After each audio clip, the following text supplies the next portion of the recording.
Hey everyone, welcome back to my channel. In today's video, I will show you how to download movies on an Explorer using our iPhone. Let's get started. First, open the app and make sure you are logged into your account. Once you are on your home page, tap on YouTube at the bottom menu of your screen. Now use the search bar or browse through categories to find movie you want to download. Tap on the movie to open its detail page. So to download the videos, you have to buy a subscription plan. Tap on Premium at the top of your screen. From here, simply tap the subscription plan that works best for you and purchase it. Once you have subscribed, next choose the video quality. The movie is available for download. You will see a download button near the movie title. Tap download. Next choose the video quality such as low, medium or high.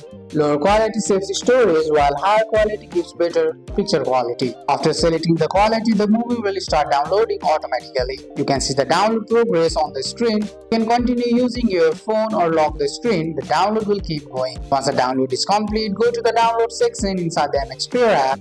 Here you will find all your downloaded movies. And that's it. You have successfully downloaded a movie on an Explorer using an iPhone. That's all for today's video, guys. I hope you guys like this video. If you found this video helpful, drop a like, subscribe for more videos. Thanks for watching. See you in the next one.